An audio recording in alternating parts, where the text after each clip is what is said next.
Coming up on TekThing, phone recommendation. Should you wait or is it safe to buy? Two-factor authentication, some hot tips if you're upgrading to Windows 10, and quite a bit more. All coming up on TekThing.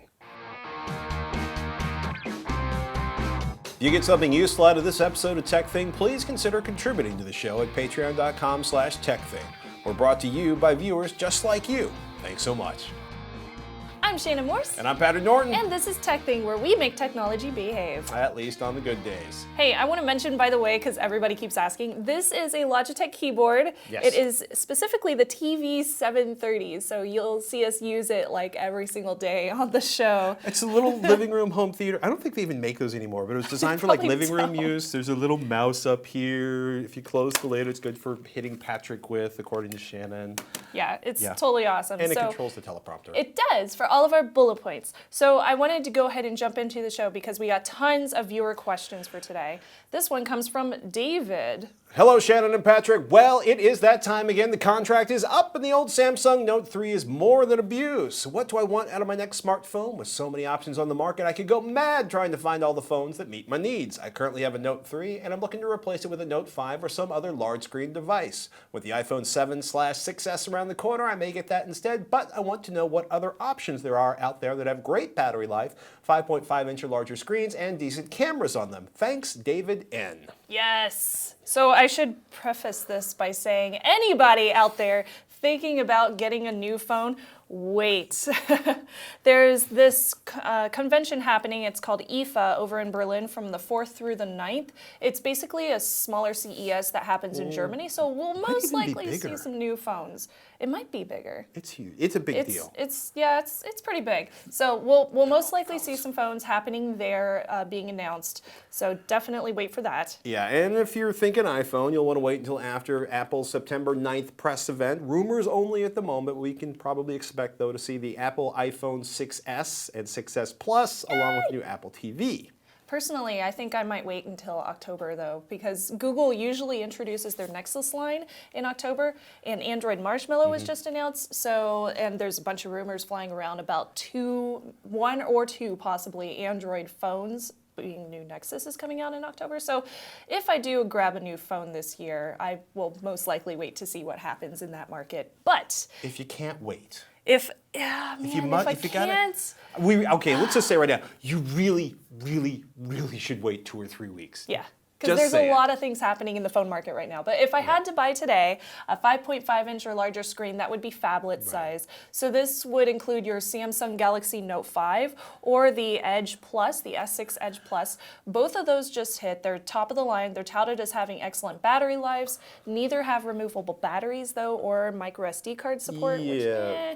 So the battery life, the Quad HD monitors seem to really just wipe out. They're cool, right? They're 1080p screens. They're gorgeous. They have beautiful. They look gorgeous, especially the ones with the Samsungs. But I think you pay a penalty, like where you're looking at a 13, 14-hour battery life rather than a 20-hour battery life area with a 1080p screen. I thought the Edge has the screen that kind of like the screen wraps around the side and you can pick up more information on the Edge, hence the Edge. Yes, I thought it was that weird kind of a ridiculous gimmick. You're into it. I did too, and then I got to play with one of my friends when I was at DEF CON, and it was really cool how you can swipe over and get notifications, and you can also get access to other applications while you're still in the current app that you're in. So you don't have to press a button at the bottom to get into a swipe up or down list of all your different apps. You just have your favorites that move over, and then you can click between them. It's kind of neat, and I felt that was really useful. So maybe that's just me. They're both also touted to have excellent cameras with 16 megapixel optical image stabilization, 5 megapixel on the front-facing side, both with f1.9 lenses. The screen, 5.7 inches, so it's definitely one of those high market ones, and it's like $800 for the S6 Edge Plus, so kind of high priced. I got sent an LG G4 to play around with. Yeah, those were really fun. Yeah, so again, a 16 megapixel f/8 lens with optical image stabilization, 8 megapixels, and an f/2 lens on the camera that faces you for your selfie action. Excellent battery life. Battery is removable, which is a big plus for me. Yeah, that's true. There's also the HTC One M9 with comparable tech, but it does have a 5-inch screen, so that might just go wah-wah for you.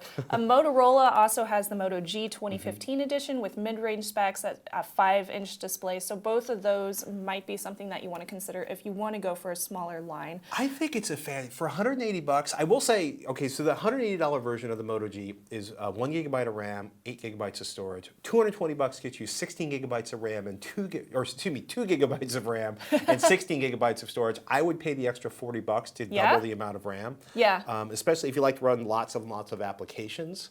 And then the Moto X Pure. Oh man, you know, the more I read about this, the more I'm like, maybe I should get one of these because it's cheaper and it still has all the awesome tech. So the Moto X Pure edition will, according to The Verge, launch September 3rd because apparently there was a tweet sent out by Motorola, but it has then since been deleted, but I guess we'll find out.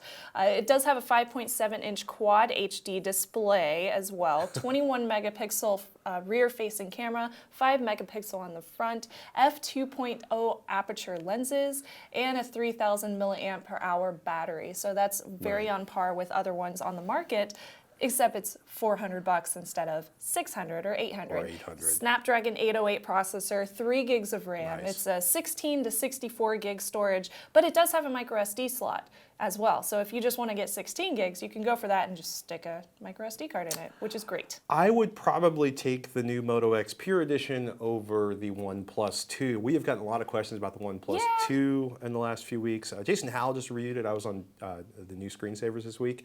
I don't mind the 1080p screen on a flagship killer, but the lack of NFC or a micro SD slot makes no sense to me. And you'll need to stock up on USB-C connectors to charge it. Oxygen operating system, I think, needs a little work. And if you can't get an invite from OnePlus, you can't buy it, which makes it, I think they're... Drives me crazy. Yeah, it's funny. Like, they have big corporate support, but I think they're selling everyone they can build, and they're scaling up as they can. So, you know, it's a good-looking phone, but calling it a flagship killer and not having NFC... I don't get that. With all the payment systems coming out and all of the devices that are using NFC, I was just reading that the Coin credit card operates with NFC in their application, so you would need NFC to be able to use that. I use it for my speaker every single day in my room at home. So this is kind of it's an important feature. I don't think a lot of people use it because they might not think that they need it, but in the future, I believe that we will. If you plan on owning a phone for 3 years, you might want to wait for one that has NFC. Yeah. Just saying. So speaking of buying a new phone, maybe we should talk about what's happening with the carriers. So a couple years ago, T-Mobile dropped like the needing to have a 2-year contract to get a new year phone. Verizon a few weeks ago, and now Sprint have all gone contract free. And you might wonder what that means to you. Well, look at the T-Mobile page here up on my screen right now. Samsung Galaxy S6 Edge Plus, and we'll scroll down here, and it's $780 is the full retail price. Or look at that, kids, $32.50 a month behind 24 months. So in theory, right, no contract means you can leave at any time, right? It's month to month. Look at all of the wonderful Verizon plans. Oh, look, it's so simple. It's so easy. I get 12 gigabytes for $80 a month. Ooh. So, the good thing, when the contract was up my last phone, I started buying phones, right? So I no longer am locked into a 2-year fee, because occasionally you would find out like that 2-year deal that sounded so good up here was horrendous by the end of the contract period. So here's the thing is, the cost of your phone is no longer hidden in the monthly fee. So if you're keeping your old phone or buying it up front, keeping your old phone, fine. Right, you go month to month. You might save a little bit of money there. If you're buying an $800 flagship phone, you're buying an $800 flagship phone. Whether you are paying $800 up front or spreading it out over, like I just showed you, a 24-month installment plan, which sounds a lot like a 2-year contract, because they're gonna charge you for the cost of that phone if you don't stay with them for 2 years. Yeah, that's exactly what they do. It's pretty much what I did on my Edge plan with Verizon recently. I just paid off my phone, and then I continued on with my monthly service for the data, but that's all that I paid for. Yeah, you will be paying. they'll make just as much money with you paying for the phone as they did with them paying for the phone because they hid the cost of the phone in the contract. Yep. I mean, I like going month to month, but it is, when you're going for like a flagship phone, like $200 for Moto G, that's not too painful. $800 for a new top-of-the-line phone, that's like a laptop, y'all. Well, yeah, it is a laptop. It's a nice laptop these days. All right, I think we should go ahead and chill here. We should chill here, and we should probably call out to Darren. Darren. Call him out.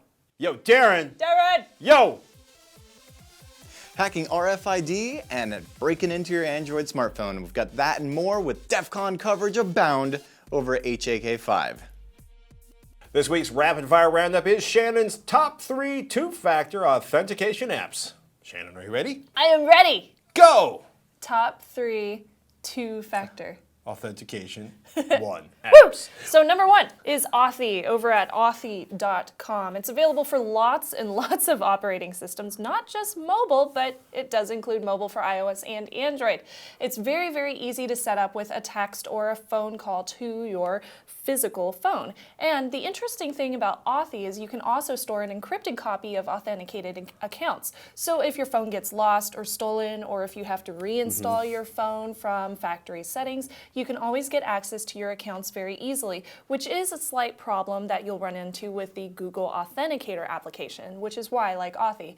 This one is free, and when I mentioned it also comes on other operating systems, it has a Chrome extension, so you can use it with your computer as well for websites, and this would require you to type in a master password into the Authy extension to get your two-factor authentication codes. So if you're on Facebook's website, you could go to Facebook's website, you could sign in and use your master password on Authy's application to get a two-factor authentication code. So you wouldn't have to actually touch your phone, which is pretty cool. Now it is not open source, so you cannot roll your own server for Authy, so you are giving them a little bit of security and trust when you're using Authy. Trust them. Yeah, you do have to trust them in this case. You have to trust Google too. You do. You have to trust most of them. Right. So the second one that I chose is called Duo. Duo is also a free application for consumers. This one works just like Google Authenticator or Authy apps. It doesn't have one built in for Chrome extensions and things of that nature, but it also has this nice single tap function for the application on your mobile device for websites like LastPass. So instead of having to type in a code to LastPass's website for that two-factor authentication code, you would use this thing called Duo Push. So it's kind of like having a YubiKey, for example, for two-factor authentication that you plug into your computer and press down on, but instead is built into the application instead. Also, they just added Apple Watch integration support, which you'd probably like. So you can just tap your Apple Watch to authenticate any site that supports a Duo Push, like the LastPass website.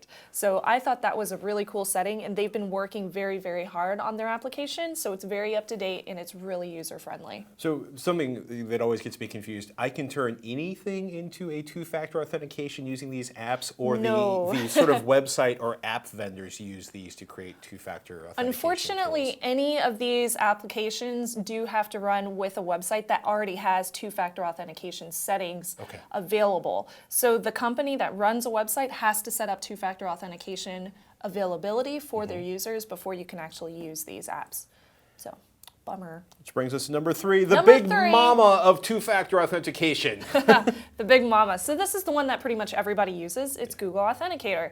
Also free. This one allows you to set up two-factor authentication for any sites that allow two-factor authentication settings for their users. It's also very simple. If you don't need any bells and whistles, you just need the two-factor authentication codes, then the Google Authenticator app works really, really well. Now there is a slight hiccup though.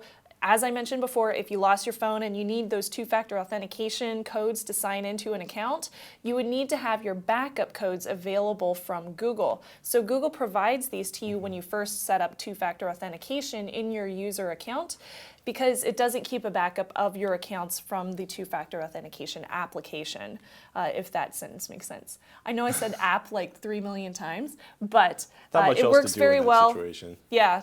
My friend lost her phone and she discovered, oh, I don't have Google Auth anymore because I don't have my phone. How do I get into my Gmail account? So we had to figure out where she kept her printout of backup codes. Right.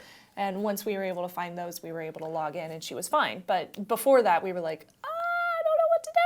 So got to keep that in mind. Keep your backup codes if you use Google Authenticator as well. Unless you like being permanently locked out of your stuff and then dealing with mountains to climb to get into it. I know there are a lot of other two-factor authentication applications available for iOS and Android. These were all compatible over several different several different OSs. So if you have one that I haven't checked out yet, please let me know. I'm always welcome to hear about other TFA apps as well. Thank you. She loves her two-factor authentication. I do. Email ask@tekthing.com if you guys have one. Please.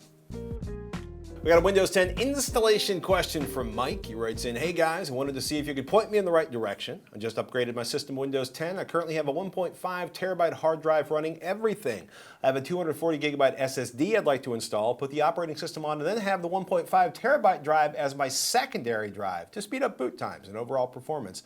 What would be the best way to do this? You guys are the best. Thanks, Mike in Muncie, Indiana. You are the best. Yes. So this is very similar to my build earlier this year with Windows 7, where I had the hard disk drive and a solid state drive. Right. And then I had to figure out how to get it uninstalled from my hard disk drive and put it on the solid state drive. So it was a big hiccup, and I talked about it on Hack 5. This is also a very common question, though, for Windows 10 as well. How do I do a clean install, but still get that free edition of Windows 10? Because, it's annoying. And what if I upgrade my hardware? So luckily, Windows kind of sort of answered this on their forums about hardware. Over here, they answered on June 18th, down here. What happens if I change the hardware configuration of my Windows 10 device? They basically say if the hardware config of your Windows 10 device changes significantly, e.g. a motherboard change, MOBO specifically, Windows may require reactivation of the device. This is the same experience as prior versions of Windows. The free upgrade offer will not apply to activation of Windows 10 in such scenarios where hardware changes reset activation. That's a big deal. It is a big deal. So, because I don't want to suddenly find out that, because I do have a Windows 10 machine that I will be upgrading the processor and motherboard on. And suddenly I have to buy a $100 license. That's kind of crazy pants. Yeah, it is. So what I would recommend for you, and you already kind of did this part, upgrade Windows 10 on your current hard disk drive. Then download the ISO that Windows has made available, and you can find this at windows.microsoft.com, and we'll put the link in the show notes. This is called the Windows 10 Media Creation Tool, and they talk you through how to run the tool and how to install Windows. Yeah. Once you actually install that, you also want to create a bootable flash drive using Windows directions as well from this site. And then you want to back up all that data on your hard drive just in case anything happens. So back up everything, as we always say. Remove your hard drive and swap it out for your solid state. And from the flash drive, you can install Windows 10 as a clean install on the solid state drive. Now the thing here is he hasn't switched out his motherboard, just the solid state drive. So according to Microsoft, according to this forum post, this shouldn't have to reactivate Windows. You are doing a new clean install on that solid state, but it should automatically activate when you go back onto the internets. Yeah, so I mean, this is basically Windows, the Windows, this is a recommended Windows hack for getting a clean Windows 10 install. Exactly. But from, this is a very, very vague post from Microsoft. This has not been confirmed specifically for transferring hard disk drives to solid state drives. Right. Hopefully you aren't screwed. But since Microsoft didn't specifically state this, just motherboards, then this is my best guess. And I would say that it's a pretty good guess. You should probably also reformat the old hard disk drive after reinstalling it in your machine, just so it doesn't see two different operating systems, and move your data back onto it from your backup, but keep the backup. So that's the big problem here. I see the underlying issue that Microsoft has created whenever I want to build my next machine. Yeah. Because 2016 is going to come around, and I might want to recycle my old computer, or put Linux on it, or make it into a home theater PC. And I want to reinstall Windows 10 on a newly built computer. So I still have my old Windows 7 license that I've just been upgrading my hardware on. I keep on using the same license, but on new machines. And I always just delete the old machine. Maybe that's their nefarious plan plan for making money. They know eventually hardware will wear out and you have to buy new hardware. That's kind of what it sounds like. So after the first year, anytime I want to upgrade a new hardware machine as a builder, am I going to have to buy a new Windows 10 license every time? Okay, but in Microsoft's defense, and probably a rare time I've ever actually said that, you know, they've been charging for operating systems for decades now. Like they're just doing this free 1-year window to kind of advance the cause of Windows 10. And apparently they've got like 75 million installs already. We'll talk to Microsoft some more and see what else they want to say.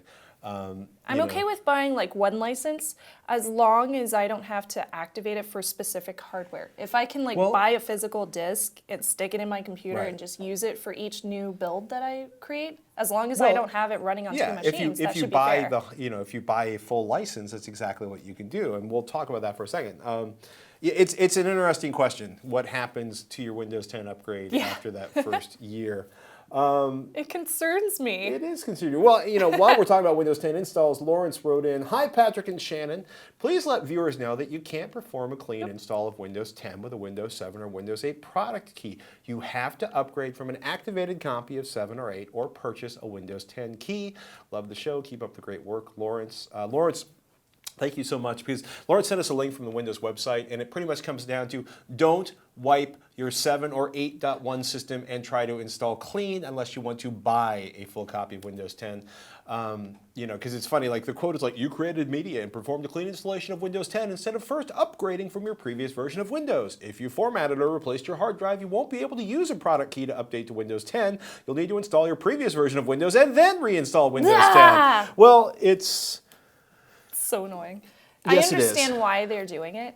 It's interesting how the way they're tying the Windows 10 upgrade to the hardware, and that may have been the only way they could do it, but it certainly gets interesting. Now I want to go swap a motherboard on a Windows 10 machine and see what happens. Yeah, me too. Because I'm a wild man.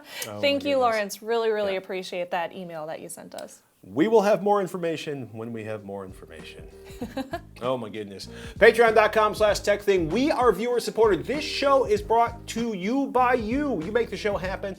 And by the way, only our patrons get access to our new monthly build videos. Our first one goes up this week. It would have gone up earlier, but DEF CON crushed us, especially Shannon. Destroyed Shannon. She came back sick, vomiting. It was horrible. Wait, was it that bad? I thought you were vomiting. Well, yes. Snuffling? Once. There was one vomit and a little bit of snuffle, but that was after she came home. That's gross. What?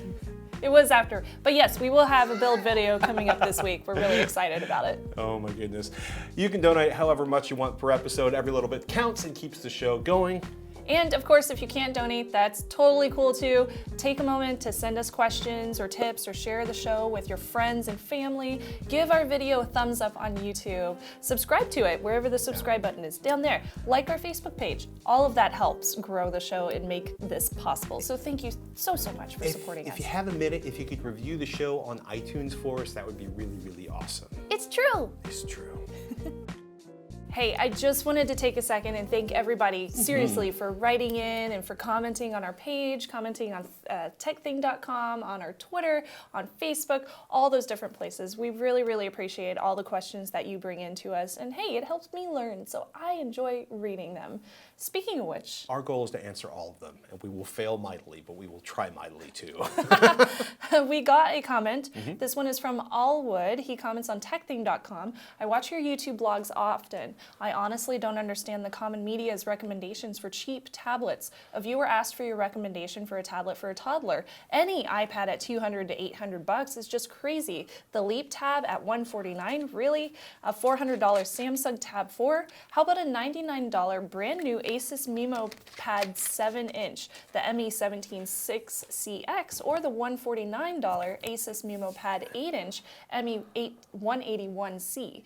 I've owned both of these tablets. They're 1200 by 800 displays, Atom Z3745 chipset, stereo speakers. They take up to a 64 gigabytes SDHC or SDXC and come with a decent camera. And these things are rugged. I've seen my son drop one over 3 feet to hardwood floor and just pick it up without question. It seems he's dropped the Mimo Pad 7 several times.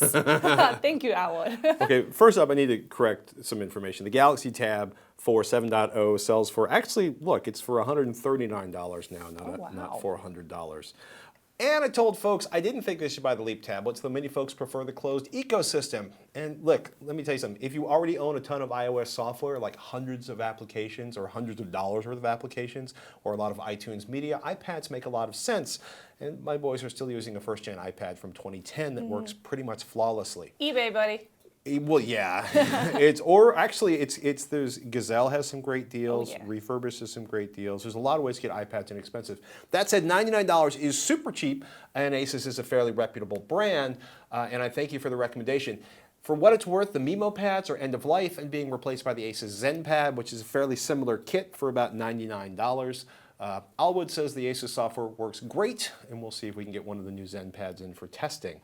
I actually reviewed one of the Mimo pads back in 2013 for Twit when I did Before You Buy. I'll link it below. Generally, I really liked it for kids, for younger generations, except for the processing on it was a little slow, and it had a bad camera. But I wouldn't think a toddler is going to be running around taking many pictures on a tablet. You would be surprised. Really? One of my kids' favorite things to do is actually we've kind of gotten some hand-me-down cameras to Seamus. He started really at 3. They will be running around the house taking pictures. Aww. A lot of them will be awful. Some of them will be amazing. But by 4 or 5, they are So definitely... they probably wouldn't mind if it's a terrible camera. They just want to run around and take the pictures? It's kind of funny you should say that, because one of the first cameras we got Seamus was, we sort of, upcycled, downcycled, turned over an older Kodak video camera to him. And it was very, very difficult. A lot of older cameras, when you're like, click, and you wait like 3 minutes and then the shutter goes. Yeah. That is not too bad as an adult if you know it's coming, but for a 3-year-old, it's really hard. Yeah. So a faster camera. And you also want the kids to have decent quality camera. Because I gotta say, a lot of children's digital cameras are crap. They were crap 5 years ago when the hardware was designed. They're still crap with 5-year-old hardware and the same drivers that they're selling them. So I wouldn't buy kid-specific cameras. I'd teach them to be cautious and use an inexpensive pocket camera. But you'd be amazed at what a kid can do with a camera if they start running around. Just a thought. By the way, at the other end of the spectrum, Brian posted, we bought my 2-year-old an Nvidia Shield Tablet with a really thick rubber bumper and some screen protectors. He's been using it since February, and it's been thrown, drooled on the works, and it's working flawlessly. It's a great 8-inch Android tablet with a loud front-firing speaker and runs stock Android, so it gets the latest updates right away. Can't recommend it enough, Brian. Aww. So obviously that's a somewhat more expensive device. It's like a 16 gigabyte with Wi-Fi for $300. $400 for 32 gigabytes of storage. So It's pretty sweet. so many options. And Bill writes us, Patrick and Shannon, on TekThing episode 33, Shannon reviewed a security camera and solicited viewers to share what they were using. I have had 8 security IP cameras of 3 different brands. 6 are wired to our Wi-Fi. 6 have night vision and 2 do not. But I do have a motion detector floodlight. I use a free open source program called iSpy. It could record on motion detection and can isolate an area of the frame that is of interest. The sensitivity can be adjusted to reduce false positives. Alerts can be sent if desired, and the recordings and control can be accessed from the server for about $60 per year fee. I use TeamViewer to access my Windows 10 desktop from a remote location. The iSpy software has many features that I have yet to explore. From Bill in Huntsville. Thank you, Bill. This is really cool. I'd never heard of this. iSpyConnect.com is the website. iSpy does sound pretty cool. It's open source video surveillance. So Quote, cool. iSpy works with more cameras and devices than anything else in the market. It started back in 2007. I had never heard of it before. That's pretty awesome. And they really want you to just start downloading their software immediately. They really do. But it's open source. It is. Also, want to see something crazy? Wait for it. Do I? Yeah, there's a lot of stuff going on in this software. We will demonstrate this. Actually, I should make it, you're the camera enthusiast. I should make you I am a demonstrate camera it. enthusiast. Shannon, I like we'll be taking a look at it. And lastly, but very importantly, Julian emailed us and asked, for those of us who are trying to run a small router or system in a garage, I've killed 2 with 100+ degree Texas heat. What can you guys recommend for a router or a mini switch that can handle 100 to 110 degree Fahrenheit heat? Fanless would be nice, but if it has a fan, that's okay too. Thanks again for all of your help. From Julian. Okay, my first Wow, thought, it's hot. Does anybody know of a heat-proof router? That said, I don't. suspect if it's 100 to 110 degrees outside the garage, it's probably way hotter inside your garage. is there any chance you can move that hardware into the house? If not, you need to make sure the hardware itself, that router box, make sure it's nowhere near a window because direct sunlight is brutal. Yeah. I might try moving it down to the floor, especially if the floor is concrete. It'll be much cooler. Heat rises and concrete has thermal mass, so it tends to cool down in the evening. And if it isn't in the hot, it will stay cooler during the day.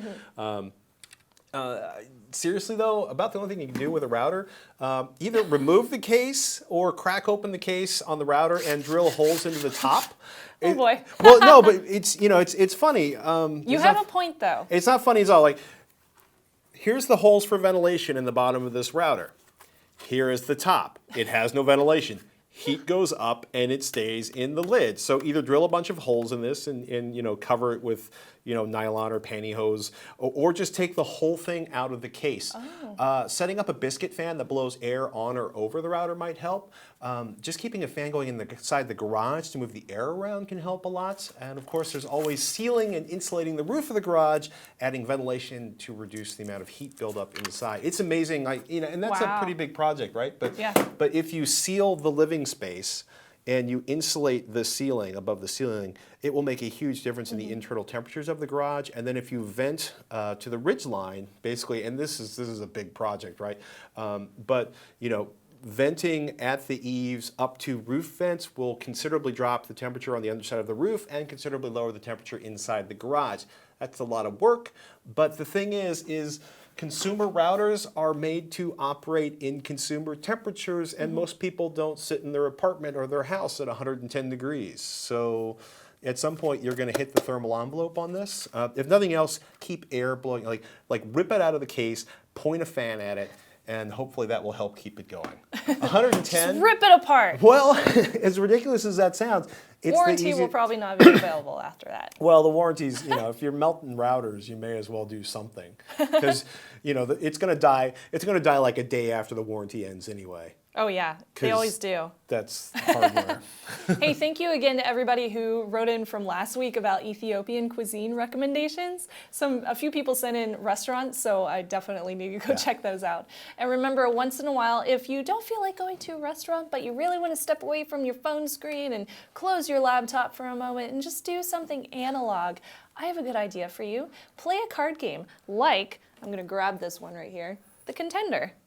It's currently going on Kickstarter. This is one of my friend's games. He created this, so this is happening for another Mr. 4 Young? days. Yeah, Mr. Justin Robert Young. You guys might know him as one of our favorite Diamond Club aficionados. Big fan, guys. Love you guys. Yeah, he just created this game. It's political, but you don't have to know anything about politics. So I suggest we play this game after the show. Okay. It's really funny. It's actually really rude, but in a nice way. It's like Cards Against Humanity, Justin but himself. hilarious. Rude, It's kind of like nice Justin. way. I'm Patrick Norton. I'm Shannon Morse. We'll see you next week on TekThing.